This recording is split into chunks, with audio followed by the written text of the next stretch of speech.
Good evening, everyone, and welcome to the Brian Crombie Radio Hour on Saga 960. So it's the beginning of a new year, and I thought it would be really interesting to check in with a coach that is someone who believes in happiness is a right, getting there is a choice. What a great motto to start the year. Floria Agdamir is a coach celebrating 15 years being the CEO of something called Recognize Your Potential. She's happily devoted over 3 decades studying growth mindset, mindfulness, the law of attraction, and positive psychology. She was born in Tehran and as a teenager moved to India with her parents. She's lived her adult life in Canada, and the world is her oyster. She's a proud Mount St. Vincent University Halifax graduate with a degree in nutrition and a major in dietetics. Is that right? Yes. And she's passionate about changing the inner dialogue and telling a story for new results, practicing gratitude as a way of life that she says never goes away and never goes out of style. 10% of life is what happens to us, and 90% is how we respond. Happiness is an inside job. Mindset is truly everything. It really Wonderful. is. Thank you so much, Brian, for that warm welcome and introduction. And I'm so impressed with everything that you put together. I am so impressed. Love it. I really, truly believe that happiness is that inside job and never, ever goes out of style, no matter what the fashion is. So your website is all about recognize your potential. Why? Because we all have incredible potential. And the first step is recognizing that we have the potential and then enjoying the journey to really actualizing that potential. It is a journey. It's not just a cliche, and it should be a way of life to truly enjoy that journey as we continuously grow, have fun with it. And this life is supposed to be fun for every one of us. How did you get into this business? Well, it is the way I always thought of. And I used to tell my parents with my hands on my hips, I was very studious and not so listening. I wasn't a good, obedient child. And I always used to say, if you don't like something, don't complain. Do something about it. Change your mindset. Do something. Take a different action, different path. And they used to say, but this is how it is done. This is how everybody does. I said, well, if everybody does it the same way, how are we going to do things differently? So that was the beginning. And I kept on pursuing that. I kept looking for something in myself, first of all, to say, hey, I don't want this, or I want something different. How do I change? Oh, if I change my thoughts, my reality actually changes. And I develop new habits. And that was almost 4 decades ago. Just don't do the math, Brian. And so you've been coaching for 3 decades. Actually 15 years officially. I do training, coaching, consulting, and speaking at various conferences, professional development events. And it is what I eat, breathe, sleep, do. But first, I wanted it to be a way of life for me before I actually started teaching it to others. Fantastic. In a professional way. And I got to tell you that over Christmas, I rewatched one of my favorite movies, A Knight's Tale. I'm not sure if you've ever watched the movie, but it's got a great line that the old net weaver, a blind net weaver, tells his son in Old England that you can change your stars, you can change your destiny, you can change where you're going. And I love that line, you can change your stars. And I guess that's what you're all about, is with mindset and with the law of attraction and positive psychology and a passionate attitude about changing the inner dialogue. You can change It is what I eat, breathe, sleep, do, be. And I'm most excited about having fun. many years ago, somebody asked me if I feel I'm successful. I said, yes. And then they asked me, what does success mean to me? I said, enjoying the journey as I am moving forward and having fun, letting go of an old belief that no longer supports me and bringing in a new habit, a new belief system, because our thoughts create our become our beliefs, and our thoughts become our beliefs. Yes. So groups of our thoughts become our beliefs. Groups of our beliefs become our habit. Groups of our habit become our character and behavior. So it all starts with those thoughts. Tell us, if you could, if people want to access your services, where do they go? They go to the website, recognizeyourpotential.com. Is that correct?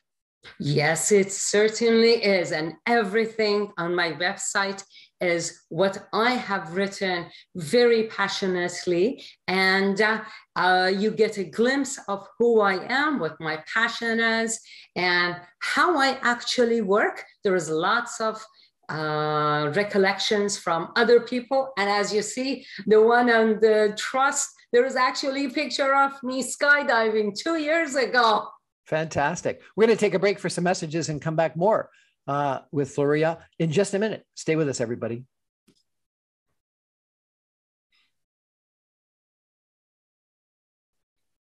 Welcome back to the Brian Crombie Radio Hour on Saga Night 60. It's a real pleasure for me to introduce you to Floria of recognizeyourpotential.com. Floria, you said that mindset is one of the keys to your coaching and your belief system. How did you get hooked, and why on mindset? Because I wanted to feel empowered. I love feeling inspired. I love feeling I am in charge. I can do something about my life or what is going on. And 10% of life is truly what happens to us. 90% is how we respond. I was interested in that 90% rather than the 10% because it felt I was in charge and I could do something about it. And once I started practicing it, I thought, hey, more people want to hear about this. So that is the backdrop of everything I do in my online training and series or coaching or speaking at conferences. How does one get a positive mindset? Is that something you're born with, or is it something that you go to a coach like you to get? Is it something you need to get a mentor? Like, where does a mindset come from? Well, mindset is really the habit of talk, our self-talk and our thoughts. So that gradually becomes our mindset. It's not something that we are born with.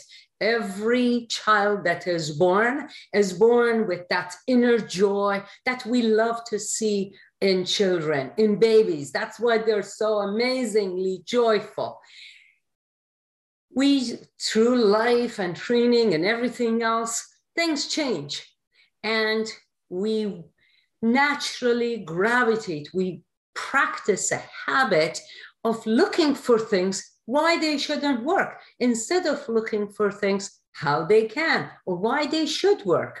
So we can actually change that. Absolutely. Mindset is truly everything. Pardon the pun. Mindset trumps everything. Mindset trumps everything. So do you have some practical suggestions on how one can change their mindset or set the right mindset? Definitely. By acknowledging our improvements, gradually, every step of the way, we say, oh, things are getting better for me. Combination of affirmations. Yes, working with an accountability partner, a coach, doing series of training with someone who is an expert, who really is there to help, not to just butter you up, but be real. And along the way, my clients in a workshop, they say, Floria, you have no idea this is going on. And I say, great.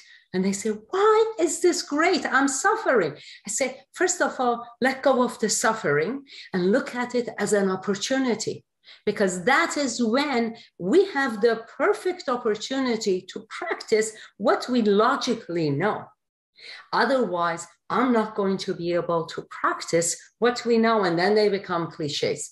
So people who are interested, or workplaces, they hire someone like me to do training, coaching, and along the way, they keep recognizing their own growth. They invite me to be their co-creative partner. It's their journey. Two of the things that I do that help me, and maybe you'll have an opinion as to whether it's helpful or not, is I set my goals and I write them down and I put them on a piece of paper and then sort of attach them to the wall. So it's like the vision board idea, or the whatever. I come up with what I want and I attach it to a wall and I read it on a daily basis. And if not, frankly, more often, because it's, something I just glance at. And I find that helpful because I keep in front of me what the objective is. And then the second thing I do, and I personally do it by way of prayer, but you could do it through meditation or a gratitude book or something else. I just, every morning and every night, I say what I'm thankful for. And I find that, you talk about an attitude of gratitude or practicing gratitude. I find that helpful. And I'm not sure if it brings me joy or not, but it certainly brings me satisfaction or gratitude or thanks. It reminds me of the things that are going well in my life and that I'm thankful for. Do you think either of those are helpful suggestions? They're both very helpful. I do in my training, especially on putting gratitude to work for you. I say, all right, 3 minutes at the end of the day, and let's say another 3 minutes at the beginning of the day, that we practice that gratitude. And I'm interested to create that shift. Instead of 23 hours and 53 minutes of going through life looking for things that are not working, create that shift so we do more of the appreciation along the small steps: a smile, a gesture, a kindness, your own achievement of one little step along the path to your goal is fantastic. Having your goals on your wall is really, really helpful, Brian. All I want to emphasize is that often most people have a goal or a New Year's resolution that comes from a place of not being good enough. Whether it is weight, whether it is business, sales, personal communication, assertiveness, doesn't matter where it is. It's often coming from a place of judgment and I'm not good enough. And you think that is bad? I don't say that is bad. All I say, it's not helpful. Make your goals, select your goals from a place of loving yourself and letting go of that self-judgment. And self-judgment has never, ever inspired anyone. Because if it was, other people's judgment would inspire us more. When somebody stands above your head and say, whether it is a boss or a mom or a dad, say, hey, you really need to improve this. Do better in sales. Shape up your exercise, eat better. Do you ever like it? No, nobody likes it. People say, oh, that hurts. So when we do that to ourselves, it's not helpful either. And we become resentful. That's why people do it for a couple of months and then they lose the steam because it's not from the place of inspiration. Whereas you say, I really want to eat well. I really want to feel more confident because I know I am capable. I know I got this. That is very different energy from a fear place, judgment place, or love and inspiration place. So self-love is the key. Okay, but let's get practical again if we could and try to get you to recommend how to do it. So I've had people tell me, instead of saying I want to lose weight, to say I am fit, or I love it when I'm fit. Mm-hmm. Is that responsive to what you're saying? Yes, definitely. Is saying I love when I'm fit. I love that I'm getting more active every day. And these are some affirmations that are really helpful. And when somebody says, I want to get fit. All right. Why do you want to get fit? Well, because I want to look better. I want to feel more confident. And I'm thinking, but that is only conditional. It comes from a place that I'm not good enough. And that's why it doesn't work. Diets haven't worked. These kinds of resolutions haven't worked. But if you say, yes, I love getting fit because it feels good, because I love being the best I want to be, and I know I can be. That feels exciting. I love feeling energetic and active and rejuvenated. It comes from a different place, loving ourselves, or I'm not good enough.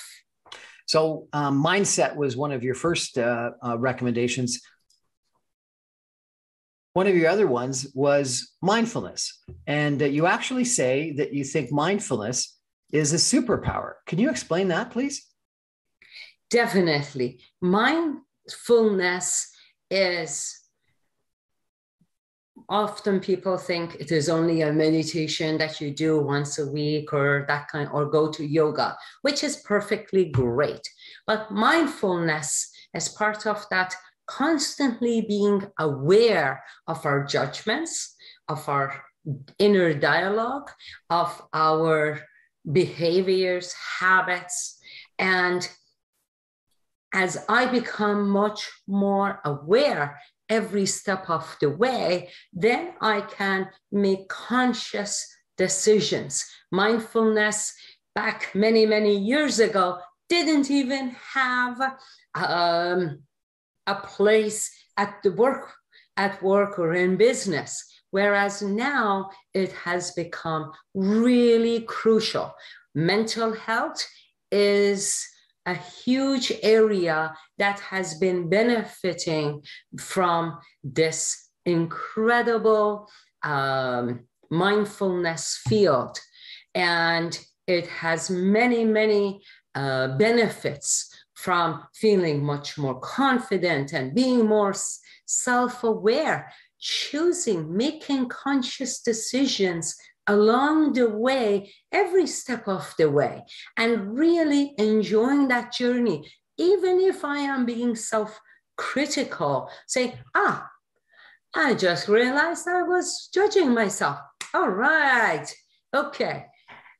You've served your purpose. Now it's time to let go.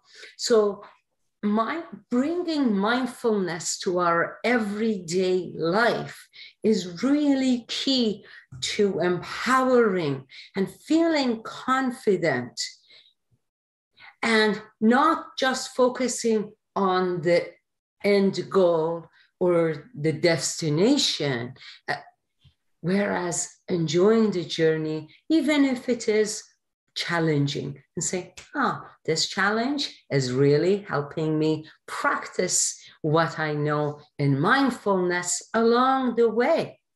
Most people say, I'll enjoy the journey if I am definitely on that road to get to where I want to go. And that does not help us. So mindfulness at the workplace, in terms of feeling confident, feeling assertive, in terms of our communication styles, in terms of building that trust within and trust with our colleagues. Okay. I understand. Assertiveness, confidence, trust within, all sound good, but how do you get it? You said it doesn't have to be yoga. So how does one become mindful? Is it yoga? Is it meditation? Is it just sitting quietly? What is it? What do you do to become more mindful and therefore become more assertive and confident and trusting within? So daily practice of meditation, just 15 minutes or so, 15 to 20 minutes is really helpful. And then recognizing our thoughts are key. So as you observe your thoughts, foundation to mindfulness is that observing our thoughts without that judgment. So being aware of those thoughts is really important. And it doesn't happen overnight. It is a journey. So meditate, observe your thoughts, and let go. Be self-loving. Self-acceptance is empowering. Self-appreciation is invincible. That's the key, because the butterfly the caterpillar who's going through the chamber and is going through that period of challenge and transformation does not know it's going to become that beautiful butterfly, has no idea. But then it becomes this gorgeous butterfly that we admire. So the first thing you talked about was having a growth mindset. The second thing is mindfulness. The third was law of attraction. What is the law of attraction? Law of attraction is basically our energy creates our tribes. Our vibe creates our tribe.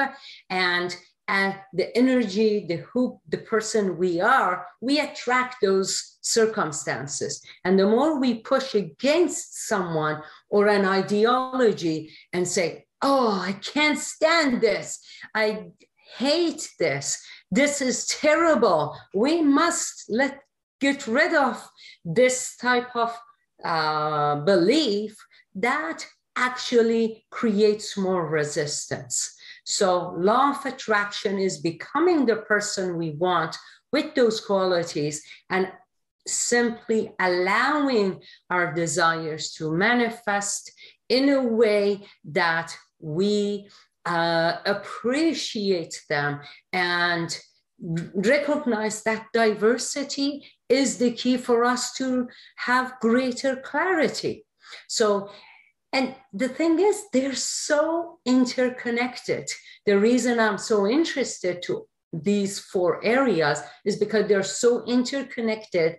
They may use different language. However, they're very parallel. One might be growth mindset is more academic. Mindfulness comes from spirituality.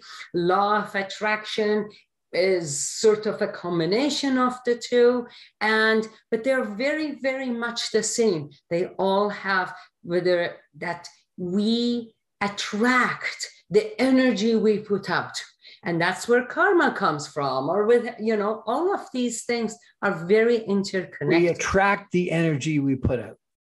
That's right. Really? That's why they say we get what we put out.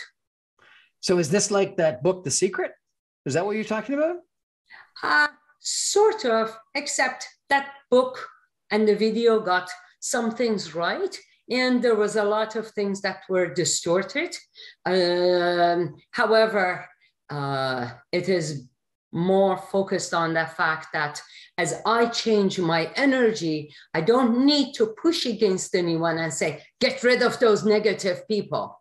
Well, when I become much more positive, they either can't stand being around someone positive, or they gradually become and change their habit or give me something else. So as I change who I become, those surrounding me also somehow change or give me different things. Or sometimes people distance, and because they no longer see a fit. And this is very true for a workplace. I've done these with workplace teams as well. So you've got these three concepts we've just talked about: growth mindset, mindfulness, and the law of attraction. And your fourth one was positive psychology. What is positive psychology? Is it a different concept than these first three, or is it the same? Very similar again. Positive psychology also talks about that how we respond to life, it becomes habitual. And if we constantly focus on the negatives in life, that becomes a habit and the mindset for us. And if we focus on the positives, then those positive things will become, that mindset, the positive psychology becomes part of who we are. And it actually impacts our physiology. So the gratitude that you were talking about and the positive psychology actually impacts the hypothalamus, which is responsible for 3 good feeling hormones in our body. So these things all work together. There is the neuroscience, there is the actual physiology that is impacted. And when neuroscientists put electrodes, connect electrodes to our brain, and we have different thoughts, our thoughts create those wavelengths, which goes back to that law of attraction. So you see how they're interconnected to one another. They're not separate. And that's why I use them as the backdrop of everything I do, because in different circumstances, I can draw upon the research from a gratitude perspective versus neuroscience and positive psychology, how it impacts our brain. And as we change our thoughts, we can literally build new neural pathways and highways in our brain. And that is exciting. Floria believes that attitude equals outcome, and she has devoted over 3 decades studying growth mindset, mindfulness, law of attraction, and positive psychology. Fascinating. We're going to take a break and come back more with Floria in just a minute. Stay with us, everybody.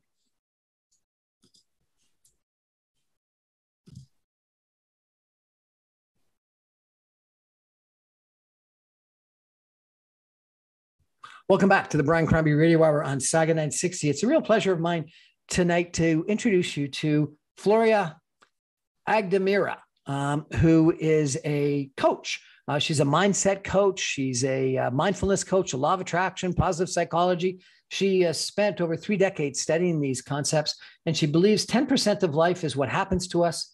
90% of life is what we do in response. She creates and fosters a growth mindset as a backdrop for her work. She's a catalyst of transformation, new mindset for new results. She consults, she trains, she coaches, she speaks. She's an official growth mindset and putting gratitude to work coach. She has many years of experience working with numerous different organizations. She's got a website full of testimonials, and she's an interesting and very powerful speaker. And you've also got an interesting background. You've been very community-minded and passionate. You've served in numerous different capacities. I understand that you were co-chair of Partners for Human Rights. You've served on the Halifax Stanfield International Airport Community Consultative Committee, the Nova Multifest, the Halifax Chamber of Commerce, Fostering Private Sector Growth Task Force, Ability Employees. Sounds like you've been involved in a lot of different community organizations. Yes, because Combining and aligning my passions with what I do is a perfect way to that alignment that we can actually bring everything together. And it's a perfect opportunity to serve. And it seems that when you are so passionate, I just want to be able to serve in various capacities. And I'm saying, yes, these things are great opportunities. Now, tell me, you've got an interesting backstory. You were born in Tehran, and you moved to India, and then you moved to Atlantic Canada, and then you moved to Toronto. Tell me a little bit about, I guess, Tehran and India and your experiences around the world. Well, as a kid, I grew up in Tehran, which was very different. And even back then, I used to say, why would you say this? Well, why do we have to do this? And everybody said, well, this is how it has been done. And I kept saying, but if we always do the same thing, we will always get the same results. Do you want to observe reality, or do you want to create reality? When we moved to south of India, when I moved to south of India with my parents, I was a teenager and I became responsible for my family because my parents didn't speak English and I didn't speak English until I got there. I learned it very quickly, and I became responsible for everything from renting, from purchasing, and everything else. And it was a fabulous experience to spearhead my personal growth and building those relationships with so many people who put so much trust in me, even though I was so young. And then spending my adulthood in the Maritimes, from Summerside, PEI, then Halifax, and now in Toronto. The last 15 months, and everybody said, "You're moving in the middle of a pandemic?" I said, what difference does it make? I'm moving because, and I'm not leaving. And I posted on my social media, I said, I'm not leaving. I'm only expanding my living room and my sandbox. And everybody said, yes, Floria, only you talk like that. I said, because it's so much fun. And honestly, I feel like the world is my oyster, because I say, if I can have the world, why would I only want to step with one country? So it's a lot of fun for me, and has been phenomenal opportunities in terms of the last couple of years, how I have been able to do things. And we globally, in some ways, have come together. And in many cases, there are so many silver linings, which I could go on for quite a while. I highly recommend that putting mindfulness together in terms of the goals that you're setting, the audience who are setting goals, and also recognizing your own accomplishments every day. Write down 4 items that you have inched away, and that will definitely keep you going rather than feeling burnt out or resentful and give up. You know, it's interesting because one of the things that you wrote me that you think is a real problem for a lot of people is what you call self-sabotaging beliefs. Tell me about that. Self-sabotaging belief is what we want and not believing that we can have it, or feeling that I'm not going to be worthy. So the gap between what we want and our beliefs that often stand in our way, thinking that, hey, I want to lose weight, but I haven't been able to do it in the last 15 years. Every time I diet, I keep going back and I keep adding the weight. Or the goal is I want to increase my sales to X number of dollars, but I've never been able to achieve that. So that means there is self-sabotaging beliefs, or there is so much competition. We're going through a pandemic. How am I going to do this? So that means I want something, but I don't believe it is possible for me. If I don't believe in my goal, what makes you think I'll get there? So that becomes a self-sabotaging belief. People say, but I want it. Doesn't that mean that I already believe that it is possible?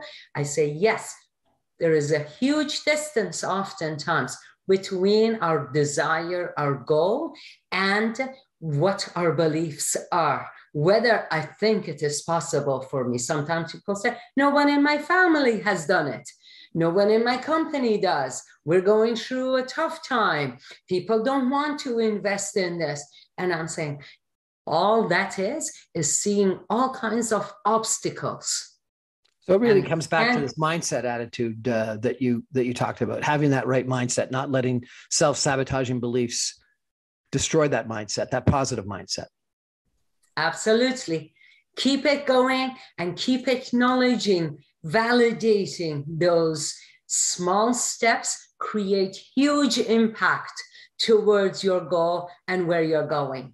I guarantee you. I was intrigued that on your website, you talk a fair amount about collaboration, and you talk about 5 ways collaboration will supercharge your team to productivity and innovation. Tell me why you think collaboration is so supercharging.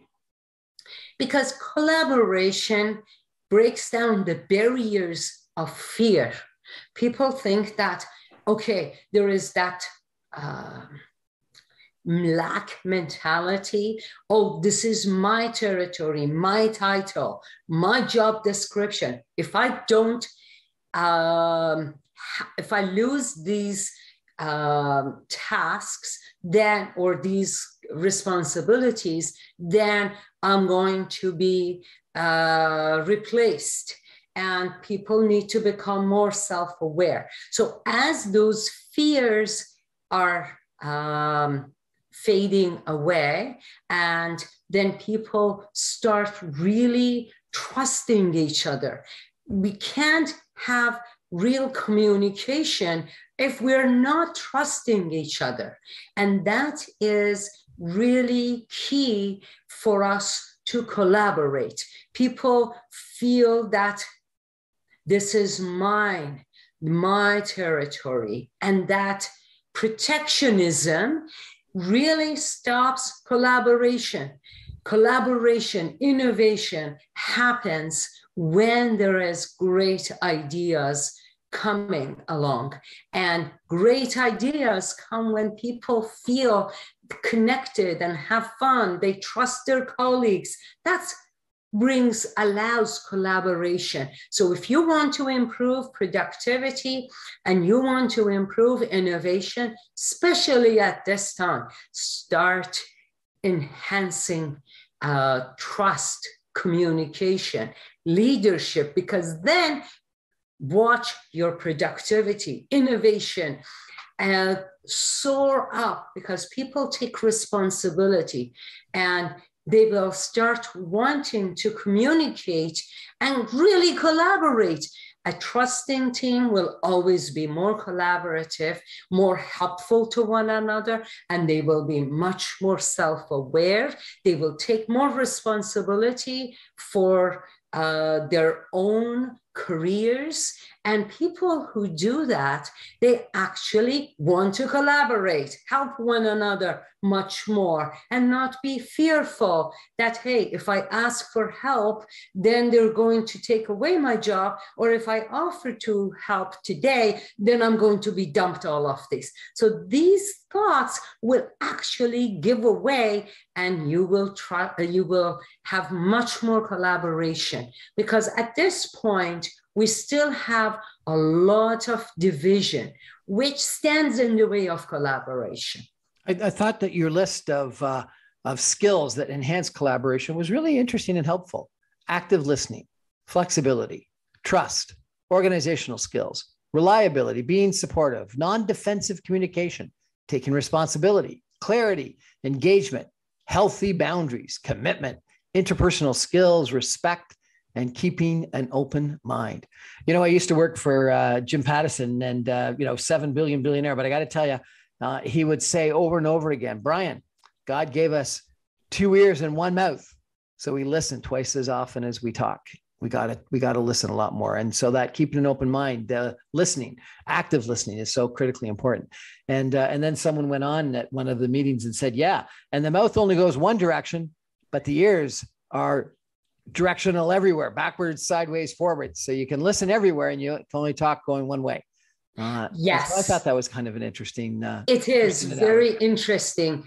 And I remind myself of that because I'm in the business of speaking. I remind myself, and for many years, so that I will listen more. Now, when I do a training on listening to understand, is not so much even with our ears, listening with your heart to understand rather than to defend. Because oftentimes when we are listening, we are preparing a rebuttal, which then takes away the understanding. We hear the words, but not the essence, the spirit of the point being made. And it is really important to listen with our hearts and not just with our ears. You said that 93% of communication is nonverbal. Do you really believe that? Absolutely. look up any communication media, TV. This is not a statistics that I came up with. It was something I heard many years ago, and all the research I did, I said, wow, communication, 93% of communication.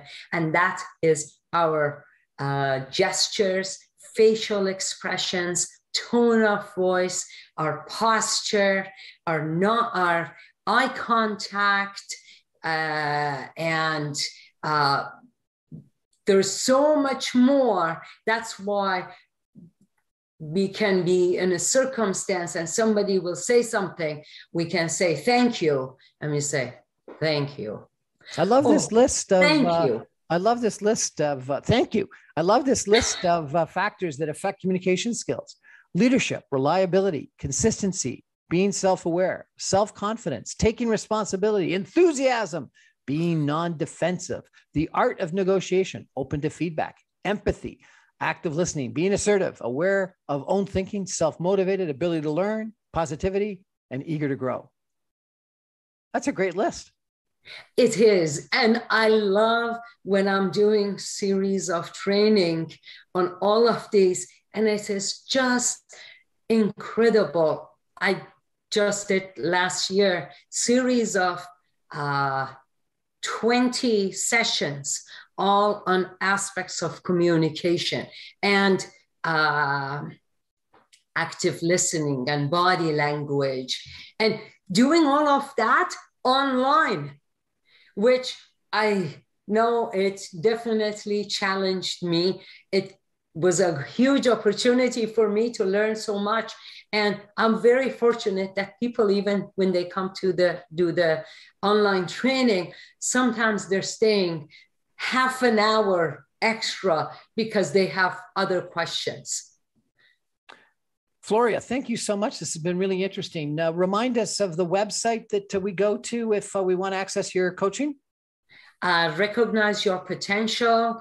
And there is, my services are all under trainings, the coaching that you can have. And if you like, you can even book yourself a 30-minute complimentary consult that we can discuss whether it is your workplace, whether it is your personal, professional, and would love to connect on the social media as well.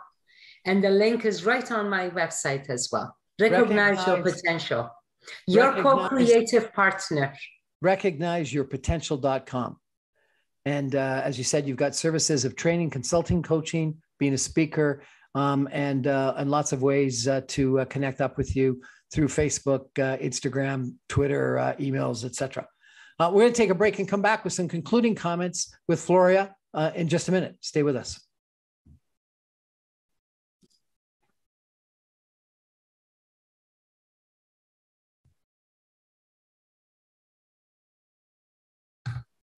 Welcome back to the Brian Crombie Radio Hour on Saga 960. We're chatting tonight with Floria Agdamira, who runs a website and a coaching service called RecognizeYourPotential.com. We've talked a lot about mindset and mindfulness and positive psychology and law of attraction and communication and collaboration. It's been wonderful. It's been a real overview of the different services, coaching, consulting that you provide. But I got to tell you, one of the things that really impressed me when we were chatting earlier is that you believe in a life of purpose. Tell me why you think a life of purpose is important. A life of purpose, in my opinion, is all about living with that purpose, that always wanting to enjoy this journey and creating the life you want, not just being okay with status quo. And we all have the capacity to live the life we can envision, and that vision will continue changing. I truly believe that we have the capacity to live and create that life of purpose, meaning that we shape our life, not just because it is, not just because everyone else is doing the same thing. And if you want to be on the leading edge with that 1%, 2%, that means taking responsibility for those actions, for those decisions, every step of the way, and taking charge of your happiness. That is the choice, and that is a purpose that we can all truly live every step of the way. And that's the exciting part. I am very fortunate that when I say, oh, I'm doing what I love doing, the life I'm living is the life I love, and I have striven to move forward. And purpose isn't changing the world. Most people say, let's change the world. And I say, all right, let's start with one person. Oh no, I'm good. It's just that everyone else needs to change. Floria, I take that to myself. Floria, I understand we have a shared love of dance. Why do you love to dance? Because it allows to release that inner joy that we can feel while we are dancing, being comfortable in our skin, in my skin, and just expressing that joy, that love, that laughter, that happiness. And when I'm dancing like that, then it's just like dancing on the moon. Floria of recognizeyourpotential.com, thank you so much for joining us. I love the motto on your website: be bold, own your power, dare to believe in your dreams. Thank you so much for joining us tonight. It's a real pleasure to learn about your attitudes in regards to mindset and mindfulness and the law of attraction and positive psychology. Thank you so much. Thank you so much, Brian. Well, that's our show for tonight. Thanks for joining us. It's Brian Crombie for the Brian Crombie Radio Hour. I'm on every Monday through Friday at 6 o'clock on 960 AM. You can stream me online from anywhere in the world at www.saga960am.ca. All my podcasts and videocasts are on my website, briancrombie.com.